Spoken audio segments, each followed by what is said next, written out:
Salut à tous, c'est Blanc de la chaîne, bienvenue sur cette vidéo qui aujourd'hui va parler d'hétérosuggestion, de suggestions proposées par les médias qui peut au quotidien orienter beaucoup notre façon d'agir, de réagir, de vivre et surtout le seeding, c'est-à-dire cette petite graine qui au fur et à mesure est nourrie par la répétition. En gros, comme quand vous êtes en train de cultiver quelque chose, vous allez régulièrement observer si la terre est ok, si la plante a suffisamment d'eau, etc., etc., va permettre au fur et à mesure de grandir et de s'épanouir. Et le problème, c'est que quand c'est une idée, on sait que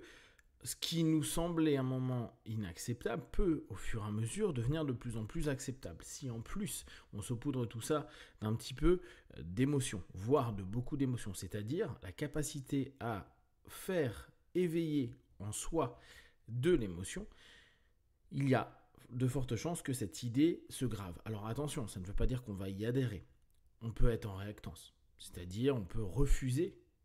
cette idée. Seulement, qu'on soit en adhésion ou en réactance, on va utiliser cette idée qui peut-être au départ n'était pas quelque chose qui nous appartenait, ou en tout cas qui nous intéressait, ou qui nous faisait peur, nous gênait, nous dérangeait, etc.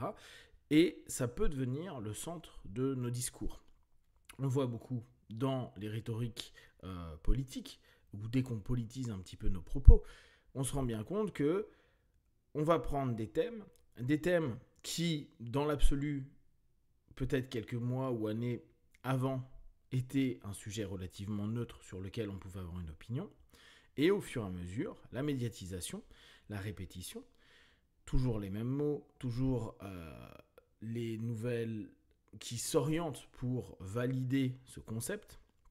vont petit à petit s'inclure dans notre psyché.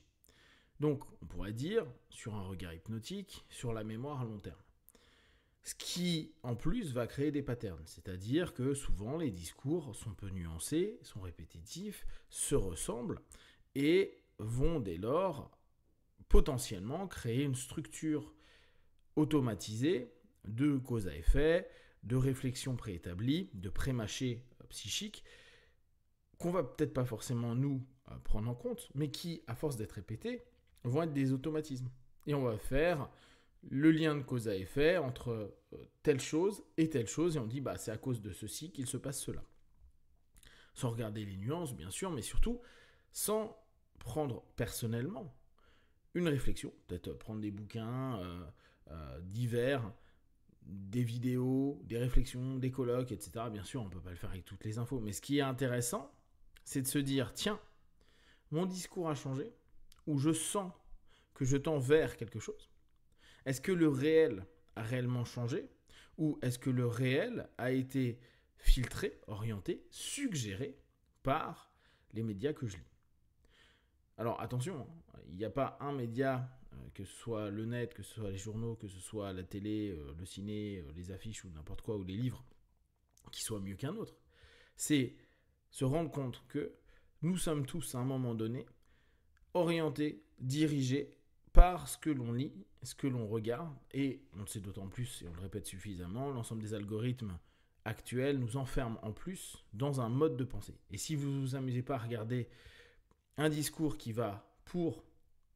ou un discours, et un discours, pas ou, et un discours qui va contre, bah, votre algorithme mettra toujours qu'un seul type de discours. Donc au fur et à mesure, un sujet qui, potentiellement, n'était pas quelque chose où vous aviez une opinion autre que neutre, peut-être même avec une capacité de recul et d'analyse, devient petit à petit un process et un concept sur lequel vous allez discourir, ou à minima, pendant les échanges, sur lequel vous allez vous appuyer. Et plus on s'appuie sur un ensemble d'éléments, et à nouveau je répète, ça ne veut pas dire que l'on adhère à l'ensemble des éléments qu'on est en train de citer, c'est que si notre base de réflexion est sur un élément qui est déjà orienté, qui nous a été suggéré, qui dès lors ramène à nous deux facteurs, adhésion ou refus, notre structure mentale n'ouvre pas une nouvelle porte, parce qu'on a déjà une porte préétablie, pré-mâchée, préorientée, sur lequel on va pouvoir commencer à structurer une pensée. Et comme on le sait, notre cerveau va à l'économie d'énergie, pourquoi aller chercher d'entrée des alternatives de pensée, sachant qu'on nous a déjà proposé un ensemble d'éléments préétablis? Et c'est toujours la complexité que l'on a à se placer par rapport à ce que l'on entend, sachant qu'on ne peut pas à longueur de temps être dans un facteur de jugement, un facteur critique, qui nous permet de refuser un ensemble de suggestions répétées. Le problème aussi, c'est qu'on a toujours une base, qu'elle soit culturelle, qu'elle soit donc familiale, qu'elle soit idéologique, qu'elle soit d'expérience. On va orienter nos modèles de pensée, de réflexion, d'adhésion et de refus par rapport à un ensemble d'éléments préétablis sur lesquels on a déjà très peu eu l'occasion de décider, de choisir. On ne choisit pas dans la famille dans laquelle on va naître, donc dans la culture intellectuelle, politique, idéologique, religieuse, etc., dans laquelle on est. Et, je vous le rappelle, si on reprend ce processus avec la famille, et on l'a tous vécu,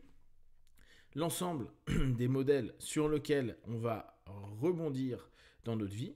que ce soit je fais exactement ce que mes parents m'ont dit, j'ai adhéré à la suggestion, aux suggestions, aux répétitions, à l'éducation, etc. Ou je fais exactement l'inverse de ce que mes parents m'ont dit. Donc, je ne réponds pas officiellement à la suggestion, mais l'ensemble des processus que je mets en place sont basés sur un socle qui est celui de la famille. Donc, qu'on le veuille ou non, l'influence familiale aura fait que nos décisions est hyper relative. Parce qu'il est très rare, pendant l'adolescence notamment, ou notre phase de jeune adulte, de pouvoir se dire je déstructure l'ensemble des perceptions que j'ai, c'est-à-dire du socle de base de pensée et de vécu que j'ai, pour commencer à me dire tiens, qu'est-ce qui se passe complètement ailleurs sur un autre modèle, c'est-à-dire je vais tenter de modéliser quelque chose que je ne connais pas. Et on s'en rend d'autant plus compte quand on fait une thérapie où d'un coup on revoit notre histoire à se dire ah bah oui, mais pour moi c'était normal. Et vous pouvez l'observer avec les personnes qui par exemple disent bon bah j'ai vécu ça dans ma famille, on va dire de la violence, de l'humiliation, du jugement, quoi, tout plein de trucs. Et au départ, quand ils vous en parlent, ou nous-mêmes, hein, quand on fait une thérapie, on dit bah oui, non, mais c'est normal, quoi. Tout ça, c'est normal. Mon père est comme ça, ma mère est comme ça, ma soeur est comme ça, mon frère est comme ça, mes neveux, mes nièces ou mes cousins, ils venaient comme ça, comme ça. Tout était normal. Et en fait, c'est en observant que potentiellement ce socle qui nous semble normal n'est pas une normalité, d'autres familles ne vivent pas comme ça, voire peut-être la majorité des familles ne vivent pas dans cette façon-là, et bien on commence à se dire ah ouais, ok, je n'ai vu le monde qu'au travers de ça. Et pour moi, ce qui est normal ne l'est pas pour quelqu'un d'autre. Donc c'est la même chose avec les idées. À partir du moment où on a réussi à suggérer et offrir un ensemble d'éléments pour que la psyché soit orientée, il va être très difficile de pouvoir prendre ce pas de recul, sans avoir à être influencé par un ensemble de personnes, mais surtout, et je pense que c'est toujours, et vous savez à quel point j'aime cette notion-là, la question qui va nous permettre de nous dire, ok, je ne vais pas orienter d'une certaine façon, mais on va aller dans une direction qui va me permettre de mettre en méta, va me permettre de prendre mon pas de recul, et va observer d'abord la situation en me disant, ou en répondant à ces questions, et en tentant de comprendre que cette structure n'est pas une normalité, mais qui n'est simplement qu'un ensemble de perceptions qui nous a semblé normales et qui ne vient pas forcément que de nous et qui peut être intéressant de réinterroger, recalibrer, décider, voir et ouvrir sur d'autres perspectives. De ne pas devenir soumis à l'ensemble de ces structures de suggestion, même si on l'a été et que de facto notre pas de recul est déjà influencé par ça, mais commencer avec ce pas de recul, d'avoir une observation plus posée et une capacité de décision, facteur de jugement, qui peut revenir sur « Ok, je me suis gouré sur ça » ou j'ai pas des bonnes réponses là-dessus, ou pour moi ça s'est automatisé, j'ai créé un pattern, alors qu'en fait ça n'a rien de logique par rapport à ma perception actuelle et aussi l'ensemble des expériences et des autres suggestions ou apprentissages que j'ai pu avoir par le passé.